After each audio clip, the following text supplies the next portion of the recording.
আসসালামু আলাইকুম। আমি আকলিমা আক্তার স্বর্ণা ঢাকা থেকে বলছি। মারিয়ামস মম ব্লগস চ্যানেলে আপনাদের সবাইকে স্বাগতম। কাছে এবং দূরে যে যেখান থেকে আজকে আমার এই ভিডিওটি দেখছেন, আশা করছি আল্লাহর অশেষ রহমতে আপনারা সবাই অনেক ভালো আছেন। আলহামদুলিল্লাহ, আমরা বেশ ভালো আছি। আমাদের ফ্ল্যাটে এসেছি আমার শাশুড়ির ফ্ল্যাট থেকে। যেহেতু আমার শাশুড়ির ফ্ল্যাটেই থাকি, এখন দেখব কি অবস্থা বাসার। এর মধ্যে চোখ পড়লো ছাদের দরজাটা খোলা, মানে লিফটের যে দরজাটা, মেশিন এখানেই আছে। খুব আকর্ষণ নিয়ে দেখলাম। মারিয়ামের বাবা বলল ভিতরে যেও না, দরজাটা লাগিয়ে দিল। দরজাটাতে একটু প্রবলেম হয়েছে, ঠিক করবে। আমরা পর্দা নিয়ে এসেছি, পর্দা লাগাবো, দেখি পর্দা লাগিয়ে রেখে যাবার কি করা যায়। একটু ক্লিনিংয়ের কাজ করব, সকাল সকালই চলে আসছি এর জন্য। মারিয়ামকে আর ইব্রাহিমকে নিচে রেখে আসছি আম্মুর কাছে। আপু আছে, সামলাচ্ছে। এই যে এগুলো মারিয়ামের বাবা নিয়ে আসছে ক্লিনিংয়ের জন্য, যেহেতু বাসাটার অবস্থা খুবই খারাপ, মানে এতটা নোংরা অবস্থা। দরজা দেখেই বুঝতে পারছেন কি অবস্থা, বাথরুমের দরজা এটা। ঢুকতেই হাতের ডান দিকে হচ্ছে কি আমাদের এই ওয়াশরুম, তার উপরের যে ফলস ছাদ বলে মেবি, এটাও খোলা, দরজা নাই। তো যাই হোক, একটু ভয় তো লাগেই। তো ওয়াশরুমে এসে দেখলাম ফ্লোরটা কিছুটা ক্লিন মনে হলেও কমোডের অবস্থা তো ভয়ঙ্কর লেভেলের খারাপ, ময়লা একেবারে বসে গিয়েছে, কোনোভাবেই আমি উঠাতে পারছি না। তো এতটাই খারাপ অবস্থা। মারিয়ামের বাবা আবার ওয়াশরুম যেহেতু ইউজ করেছেন, তো উনি আবার টিস্যু লাগিয়ে রেখেছে। তো টিস্যু হোল্ডারটাও ভাঙা, মানে এত জায়গা দিয়ে এত প্রবলেম, কি বলবো। তো এই যে পিছনের অংশটাও খুবই ময়লা, মানে ক্লিন না করলে আসলে উঠাই যাবে না। এর জন্য আমি মারিমের বাবাকে বলেছি যাতে ফ্রিজটা আর আমাদের বেডটা আস্তে ধীরে নিয়ে আসে। ক্লিন না করে আসলে আমি উঠতে চাচ্ছি না, যেহেতু আমার 2টা বাচ্চা আছে, ওরাও আসবে, এই ক্লিনিং করতে তখন আর পারবো না। এর জন্য বললাম যে খালি বাসা থাকতে আমি আগে ক্লিন করব, দেন আপনি ওদেরকে নিয়ে আসবেন আর জিনিসপত্রও নিয়ে আসবেন। তো এই তো এখন হচ্ছে গিয়ে আমি আস্তে আস্তে ক্লিনিংয়ের কাজ শুরু করব। তার আগে একটু দেখে নিচ্ছি ভালো মতো দিনের বেলায় আসলে ভিউটা কেমন। মারিমের বাবা তো তার কাজে লেগে পড়েছে, উনি পর্দা লাগাচ্ছে। আমি জানি না এখন আপনি আমার ভিডিওটি দেখছেন কিনা। যদি ভিডিওটি দেখে থাকেন আর ভিডিওটি যদি একটু হলেও ভালো লেগে থাকে, তাহলে প্লিজ ভিডিওটিতে একটি লাইক দিতে ভুলবেন না। আপনি যদি আমার চ্যানেলে নতুন হয়ে থাকেন আর এখনও যদি আমার চ্যানেলটি সাবস্ক্রাইব না করে থাকেন, তাহলে অনুরোধ রইল প্লিজ আমার চ্যানেলটি সাবস্ক্রাইব করে দিবেন। আপনি চাইলে আমাকে ফেসবুক এবং ইনস্টাগ্রামে ফলো করতে পারেন। আর এই সব কিছু যদি অলরেডি করে থেকে থাকেন, আপনাকে জানাচ্ছি অসংখ্য ধন্যবাদ।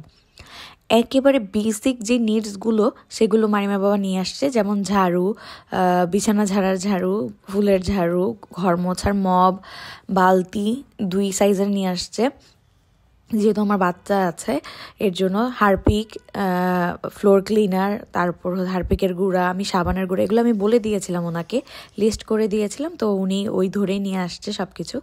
আর হচ্ছে একটা রঙের ব্রাশ আনতে বলেছি। জানালার ফাঁকগুলোর মধ্যে এত পরিমাণে ময়লা জমে আছে যে ক্লিন না করলে আসলে হবেই না, জানালা ইউজই করা যাবে না এমন একটা অবস্থা। কিন্তু লাকিলি জানালা লক নেই, ইজিলি খোলা যায়, লাগানো যায়। তো আমি জানি না আসলে কারা ছিল, কেন ক্লিনিং করে নাই। কমর দেখে তো আমার কান্না পাচ্ছিল লিটারেলি, যে এমনভাবে ময়লা বসে গিয়েছে। আমি হারপিক দিয়ে 3-4 বার ডলার পরেও উঠাতে পারি নাই, এখনও ময়লা আছে। আমি 1 মাস হয়ে গিয়েছে, ভিডিওটা আমার 1 মাস পুরনো, ডিসেম্বরের 1 তারিখে উঠেছি। তো ডিসেম্বর অলমোস্ট শেষের দিকে, তো এখনও আসলে ময়লা উঠাতে পারিনি আমি। তো যাই হোক, পুরোপুরি উঠে নেই, কিছুটা আছে এখনও। তো যাই হোক, একদিকের পর্দা লাগানো শেষ, এখন হচ্ছে কি আরেকদিকের পর্দা লাগাতে হলে টুল লাগবে। তো মারিমের বাবা বলছিল যে নিচে থেকে নিয়ে আসবে, টুল আছে, দাঁড়ানোর পরে লাগাতে হবে আর কি। তো মারিমের বাবা এই জায়গাটাতে যে খালি রং করা নাই, তো এই জায়গাটার ছবি তুলে নিচ্ছে। হয় রং করবে উনি নিজে, নয়তো স্টিকার লাগাবো, কিছু একটা করব, প্ল্যানিং করছি আর কি। তো মানে রান্নাঘরের অবস্থাও এতটাই দুর্বিষহ, মানে আমি আপনাদেরকে কিভাবে বুঝাই বলবো আমি নিজেও জানি না। রং করা হয়েছে, বাট এই সাইডটুকুতে কেন রং করে নাই জানি না। ফ্লোরটা তো হচ্ছে গিয়ে সিমেন্ট দিয়ে করা, যেহেতু এটা এক্সটেন্ড করেছে পরে, তার কারণে আর কি টাইলস করা হয় নাই। আর এই যে উপরের সিঁড়ি কোঠা, সেটাও দেখা যায়, আর উপরে টিন দেওয়া। তো যাই হোক, রান্নাঘরটা যেহেতু পরে করা হয়েছে একটু অন্যরকম, বাট সমস্যা নেই, মানিয়ে নিতে হবে, কিছু করার নাই। বাট খুবই সুন্দর, আমার কাছে তো ভালোই লেগেছে টিন দেখে, যেহেতু বৃষ্টি হবে আর শব্দ শুনতে পাবো। মারিমার বাবা তো আমাকে ভয়ই দেখায় লিটারেলি, যে বৃষ্টি পড়লে পানি নাকি আসবে, দেখা যাক কি হয়, গরমকালে বোঝা যাবে। হবে। এক্সস্ট ফ্যান আছে, এটা আমার জন্য খুবই সুবিধা। আর রান্নাঘর থেকে ছাদ দেখা যায়, এটা তো আরও বেশি সুন্দর। গাছ আছে, এই যে দেখতে পাচ্ছেন, কিন্তু রান্নাঘরের জানালাটা দেখেন কত নোংরা হয়ে আছে। আমি ক্লিন একদমই করতে পারি নাই। আর রান্নাঘর তেমন একটা আমার ইউজ হবে না, কারণ হচ্ছে গিয়ে আমি যেহেতু আমার শাশুড়ির সাথে থাকি, তো ওখানেই খাওয়া দাওয়া হয়, ওখানেই সব কিছু হয়। রান্নাঘরটা যতটুকু পারি সম্ভব আমি ক্লিন করব আর কি, করে তারপরেই হচ্ছে কি সব কিছু নিয়ে আসবো। তো আমার তো যেহেতু একেবারেই নতুন সংসার, আমার কিছুই নেই, সব কিছু শুরু থেকে কিনতে হবে আর কি। তো আসলে আমি নিজেও বুঝে উঠতে পারছি না কি কিনবো আর কি কিনবো না, আমি তো মানে বুঝেই উঠতে পারছি না। বাট আমার মা আর আমার শাশুড়ি আমাকে খুবই হেল্প করছে, সাপোর্ট করছে যে কীভাবে কী করতে হবে। তো যাই হোক, এটা আর একটা দিনের ভিডিও। মারিমা বাবা ফ্রিজ, ম্যাট্রেস এগুলো নিয়ে আসছে, একটা ব্যান দিয়ে এই দুইটা জিনিস নিয়ে চলে আসছে। এই আর ফ্যান কিনে নিয়ে আসছে, তারপর ইলেকট্রিক জিনিসপত্র টুকটাক নিয়ে আসছে। তো এখন আমরা ফ্রিজটা চালু দিয়ে দেখবো যে সব কিছু ঠিকঠাক আছে কি না। আমি তো খুব এক্সাইটেড ফ্রিজটাকে নিয়ে, আমার সংসারের প্রথম জিনিস, এত এক্সপেন্সিভ একটা জিনিস কেনা আর কি। ফ্রিজটা আমার ভীষণ পছন্দ হয়েছে, মারিমের বাবারও বেশ পছন্দ হয়েছে। মাসের শেষের দিকে এসেও বলতে হচ্ছে যে আসলে ফ্রিজটা কোনো কাজেই লাগে না আমাদের, বন্ধ পড়ে আছে এখনও। কারণ হচ্ছে গিয়ে যেহেতু নিচে থাকি বললামই তো, তো আমাদের ফ্রিজ আর কি লাগে না, কিছু রাখার মতো নাই, এর জন্য আর চালু করিনি। শুধু শুধু বিল দিয়ে কোনো লাভ নেই। আর এই যে এখানে হুকগুলো যে আগে ছিল সে রেখে গেছে, তো ওই হুকগুলোর মধ্যে আমি আমার যে মপটা আছে ওটা ঝুলিয়ে দিয়েছি, সুবিধা হয় আর কি নিতে রাখতে। আর কার্টুনগুলো কি করব জানি না, মারিমা বাবাকে বললাম নিয়ে যেতে, উনি হয়তো বা অফিসে নিয়ে যাবে।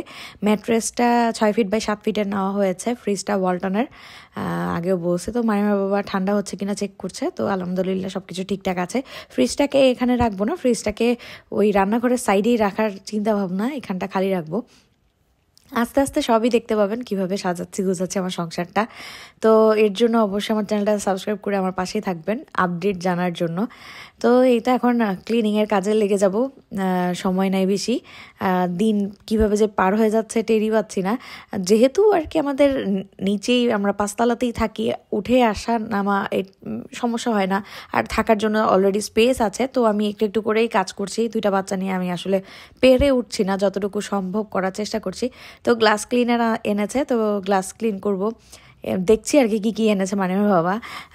ফ্লোর ব্রাশ করার জন্য একটা ব্রাশ এনেছে, ফ্লোর ক্লিন করার ব্রাশ, তারপর বেসিন ওয়াশ করার ব্রাশ, আর হারপিকের গুঁড়া, সাবানের গুঁড়া, তারপর কি বলে মাজুনি, যেটা স্টিলের মাজুনি, তারপর আরেকটা কেমন যেন একটা পাপোশের মতো এক ধরনের মাজুনি আসছে, সেটা আনছে। এই যে কালার করার ব্রাশ আনছে, এটা দিয়ে মানে বাবা বলতেছে যে চুলার ওই সাইডটা কালার করে দিবে, তার আগে আমি জানালাটা পরিষ্কার করব। এই ব্রাশগুলো দিয়ে না জানালা ক্লিন করা খুবই ইজি।